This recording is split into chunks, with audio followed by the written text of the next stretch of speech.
Okay, I'm making a video of how to replace a blower motor on a 1978 Mercury Cougar. The reason I'm making one is because I couldn't find one. And you have to start by taking the glove box door off. There's 3 screws on the bottom, they're Phillips head, which I'm showing you right now. I'm going to remove the glove box door and the glove box liner, and then we'll go forward from there. To remove the door glove box liner, there are 4 screws, 2 on each side. So I'm going to go ahead and remove those, and I'll remove the liner. Okay, to remove the glove box liner itself, I had to push it back and then it kind of popped up. You kind of keep rotating it around and feeding it back through the hole, and it will come right out of there. Okay, I got both ends of the glove box coming out through the hole, and you just pull it on out, and that is out of there. Okay, the glove box is out of the way. This is the part that I'm concerned with. The blower motor is behind here. It's actually a squirrel cage fan is inside this area, and that's a kick panel over there. So in order to get this apart, I may have to drop the entire unit out, or maybe it comes apart in pieces.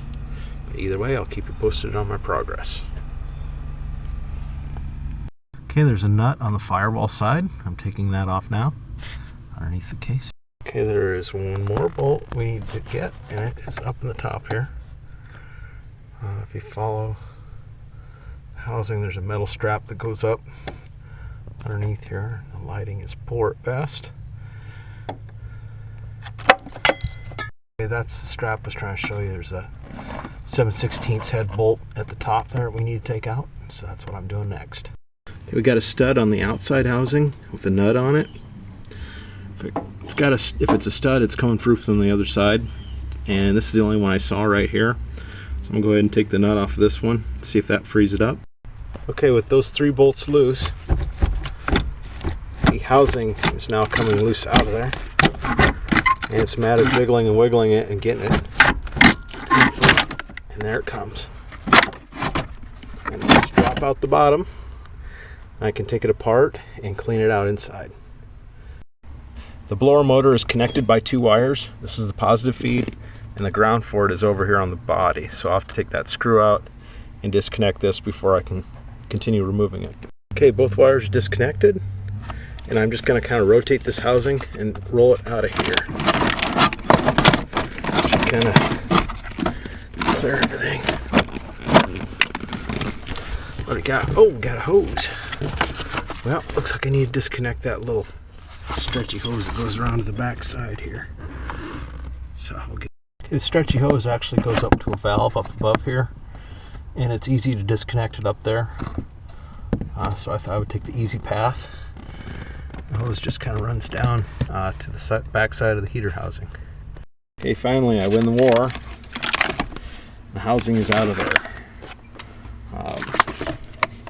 So then you take this apart and clean out the blower cage because it has a vibration, plus I found some other crap inside the ducts that need to be cleaned out.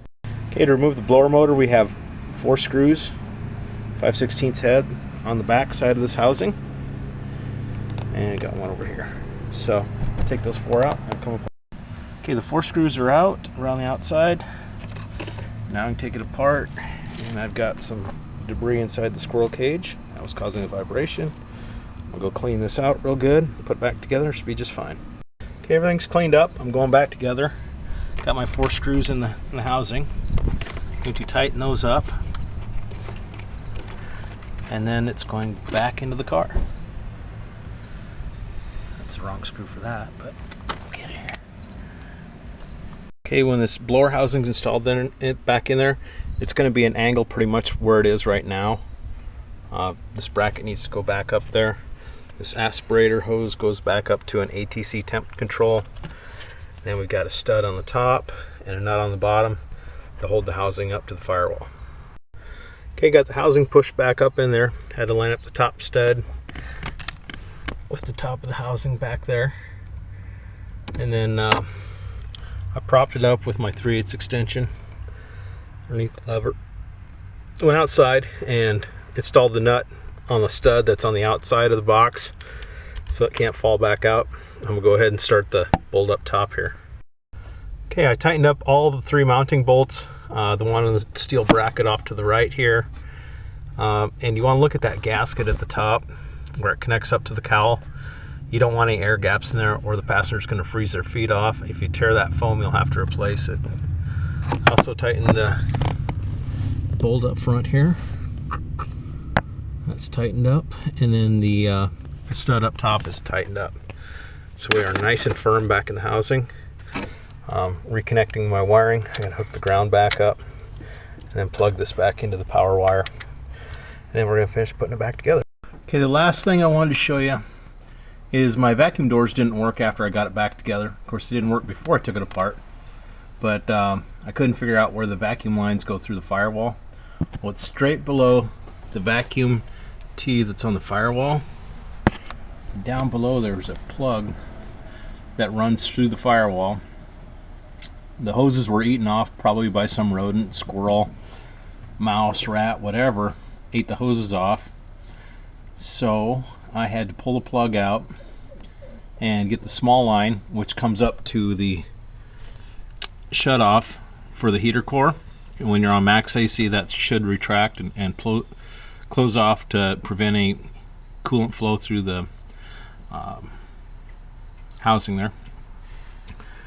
And the big line goes up to a check valve that also has a line running over to our vacuum storage canister over here on the firewall. So I just wanted to show you that. I got that running. All my vacuum doors now work, and I have vacuum hooked up to the source. I have vacuum coming out to my shutoff.